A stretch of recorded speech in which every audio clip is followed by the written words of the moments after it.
Hi everyone, welcome back to another video. Today I am going to be making over this cedar chest that I picked up off the side of the road during our spring cleanup or large article pickup. It is in really great shape. When I had actually went to pick it up off the side of the road, the lady was putting out more things and she told me she couldn't get the chest open and she couldn't find the keys. When I brought it home, all you had to do was push where the lock is and it opened up and the keys were inside, so bonus for me. The only big issue with this chest is that the leg is broken. Luckily it came with the leg, so I just need to remove all this wood that's stuck on the bottom to have a flush surface to put the leg back on, and I am going to be using some screws as some added stability, as the other legs are just put in with small nails and that easily can be broken off. I didn't go through the effort of taking off the other three legs because they were still secure and it was quite hard to remove this wood that's been glued on, so I think the other legs will be fine as long as you're not tipping this type of furniture on its legs. You really don't want to do that with any type of furniture, but I think this should be fine, and adding screws instead of nails for the one that I replaced will just ensure that it is extra secure.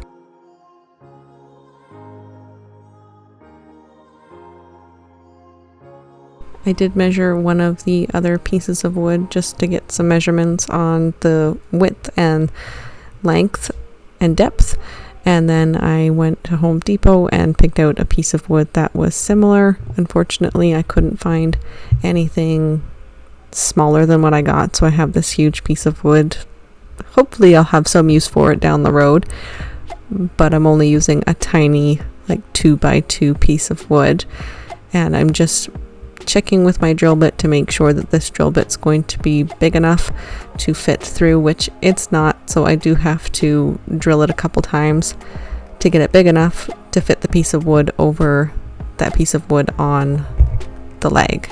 Hope that made sense. I did cut a piece of wood about 3 times, but I just wasn't happy with the way that it looked. A jigsaw is just not very good at getting straight cuts, and even though it's underneath where you can't see it on the chest, I just wanted it to be nice and straight. Before gluing this piece of wood to the leg, I did make sure that the chest was not going to wobble and that I did actually buy the right size piece of wood, and everything was good to go. So I just put some Gorilla Glue underneath, put the piece of wood on, and then nailed in some nails just to make sure it's extra secure before screwing it onto the chest itself.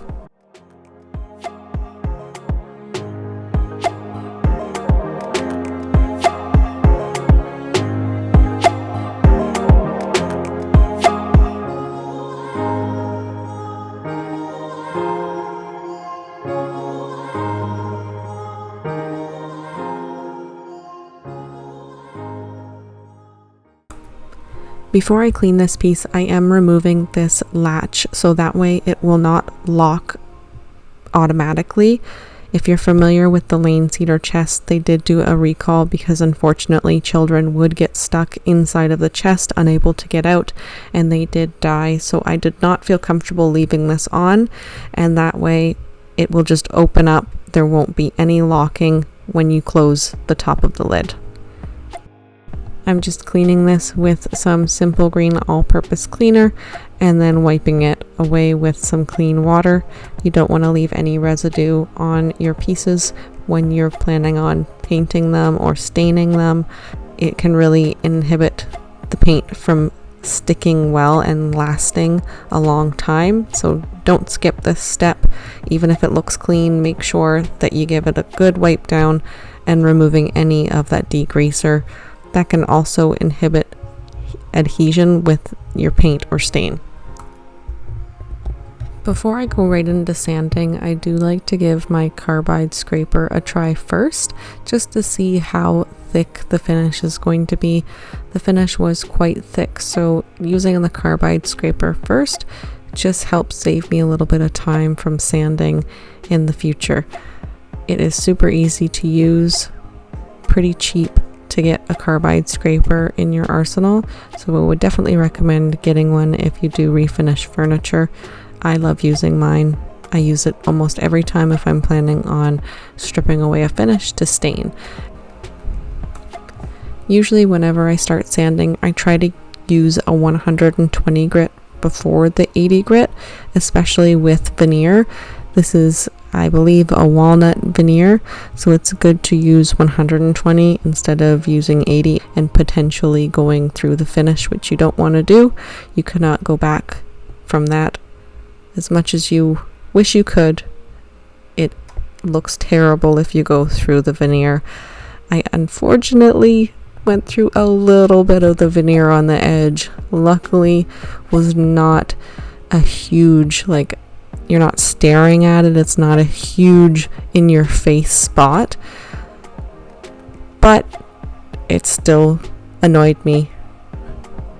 So it's best to just start with a higher grit, go down as you need to. Using the carbide scraper as well is really good. Less of a chance of sanding through the veneer when you get off as much finish as you can with the carbide scraper. But that you also should be careful with to not go through, especially if it's a thinner finish. You can easily scratch the surface. So just take your time, go slowly, and it'll come off when it's ready. While I was sanding the top, I did scuff sand the entire surface. After I was done the 120, I moved on to the 220 and used that to scuff sand everything. And then I wasn't actually planning on sanding the finish off of that little strip in the middle, but you know, wheels are turning in your head when you're refinishing furniture, and I decided that I was going to remove the finish off of this, and that was super easy to remove with the 220 grit. Wasn't super easy around all the little edges on the top, but the front of it just came off super easy. And that little piece of wood in the middle is actually different than the top, which is walnut veneer. This piece is solid wood. I think it might be oak, but I honestly have no idea. I knew this contour carbide scraper that I bought for my kitchen table would come in handy down the line, and I am definitely getting a lot of use out of it. It worked really good to get into all these edges. Like I said, it was really hard to get the top of that little piece of wood, but this carbide scraper has a ton of different attachments that you can switch out, so I did have to switch it out a couple times. I did have to be really careful because you can easily start actually peeling away some of the wood. It's super sharp. So I did the best I could, and I think I ended up getting it pretty good. Once I was happy with how much I got off with the carbide scraper, I just used some 220 grit sanding paper and just sanded in all the edges that I might have missed with my DeWalt orbital sander.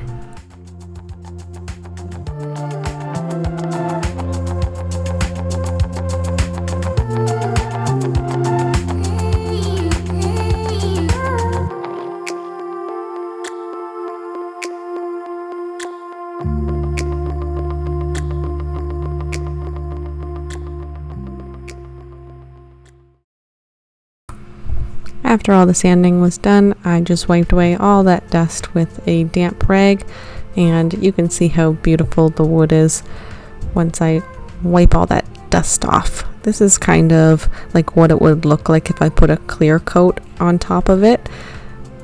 It wasn't quite the look I was going for, so I do end up staining it, but if that's kind of what you're looking for and you want to see what a piece of wood might look like with a clear coat stain, you can just put a damp rag over top of it, and that's pretty much what it's going to look like with a clear coat, no stain at all. After all my sanding was finished, I finally got around to dealing with the hardware. I let this hardware sit in vinegar for way longer than I should have. And unfortunately, the vinegar actually ate away at the little knobs. The handles, they were fine. I don't know why the knobs reacted differently, because I'm pretty sure it's the same brass type material, but the knobs didn't like it. It ate away so bad that the screws would no longer screw in. So I had to buy new hardware. Note to self, don't let your hardware sit in vinegar for too long. I think I had it in there for like 3 days because I forgot, got occupied. Next time, not gonna do that, and just make sure you clean your hardware. I'd say, within a few hours to a day, not letting it sit any longer than that in vinegar. But it got really, really shiny. If only it didn't eat away at my knobs. I had to buy new ones.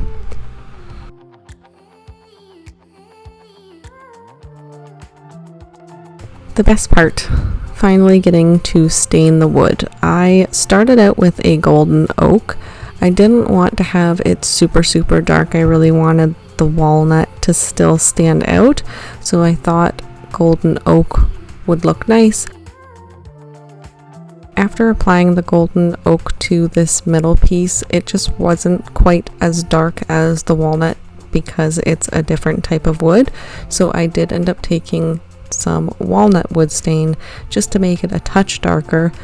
My garage made this look like a perfect match, and then once I was done, after top coating and completely finished, I brought it into my house where I have better lighting, and it was slightly off. It bothered me a little bit, but not enough to completely remove the finish to start over again. I just wish maybe another coat of the walnut would have made it match just a little bit better, or just using a darker stain, but this is what I had on hand, and I thought the Kona gel stain would be too dark, and I would rather it be a little bit lighter than darker than the walnut top. I did decide to do the staining first versus painting first, because if I were to paint and then add stain, that stain could possibly ruin the paint color, and it would be a lot more work than touching up the stain after painting. So everyone talks about sealing in your tape with Topcoat. I have never done it because it just doesn't make sense to use a Topcoat underneath of your primer and paint. Now, it worked fairly well, and I don't think I would do this again with the primer I used. If I were to use Zinsser's Bin Shellac Base Primer, I think it would have been better, but the primer that I used, even though I like the primer, it takes a lot longer for it to cure and be hard. So once I put the primer on, it actually came off fairly easy in the spots that I used this top coat. So this method works fairly well using the top coat to seal in the tape, but I don't think that it's as strong as it could be if you're using a water-based primer. So the primer that I'm using is the Kiehl's Restoration Maximum Stain and Odor Blocking Primer. It's water-based. Again, I do like this primer. I just think that it's not as strong as an oil-based primer and could use a few days to harden before applying the paint, or at least waiting the minimum amount of days, 30 days at least, for it to cure before you use the piece of furniture, just because it takes a little bit longer to cure than the Zinsser's Bin Shellac Base Primer. I applied a very, very thin coat around the taped area because I didn't want any seepage. Even with the top coat sealing the paint off, there was such a small ledge with the tape that it just did not want to stay down. So I almost guaranteed that I was going to have some touch-ups, which is not a big deal. I figured that was going to be the case anyways, but just to be safe, you really don't want to just put a gaping amount of paint on an area where you're trying to keep the paint out of. I ended up doing one full coat of primer. Once that primer was on, you can really see any little nicks and dents that you didn't see before, so I had to touch up a few spots with some wood filler, and then I just did another coat of primer over top of those areas.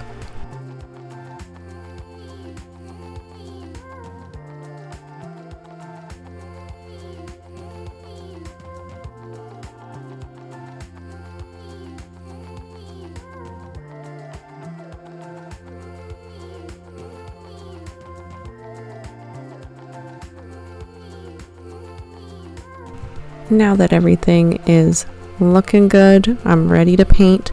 I'm using House and Canvas Shadow deep black. Really great paint, self levels beautifully. It does require a top coat, but this paint is really good. I really like using it.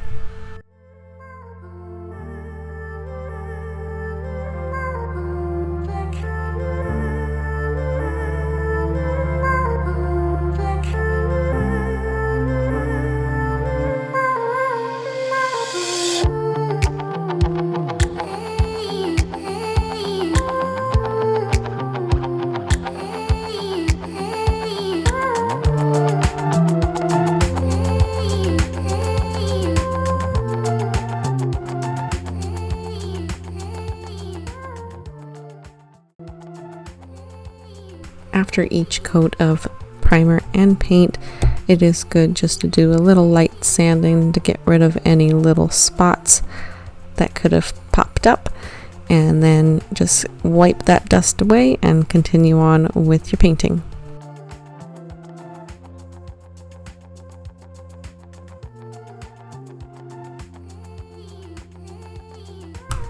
The moment of truth.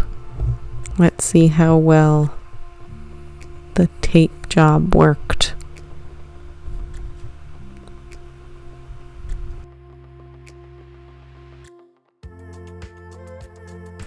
From afar, it doesn't look too bad, but if you get up real close, there's a spot there, a couple other little spots.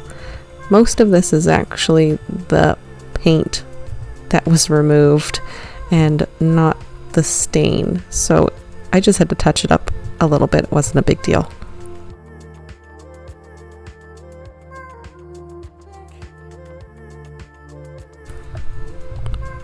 This artist brush that I'm using, I actually used to decorate cookies, and I bought this specifically for decorating cookies, and I don't really like doing that anymore.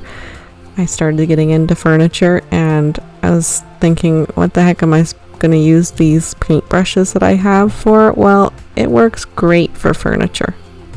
I don't use it on cookies anymore, I swear. Just paint.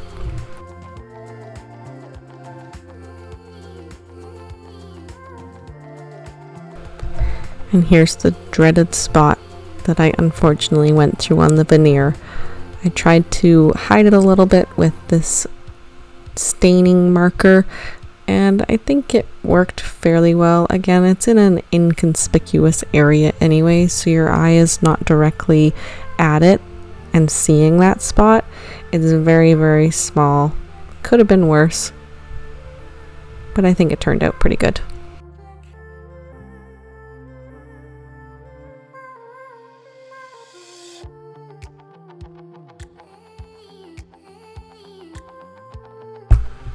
And as always, I am using the Varathane Diamond Wood Finish top coat, and this is in Satin.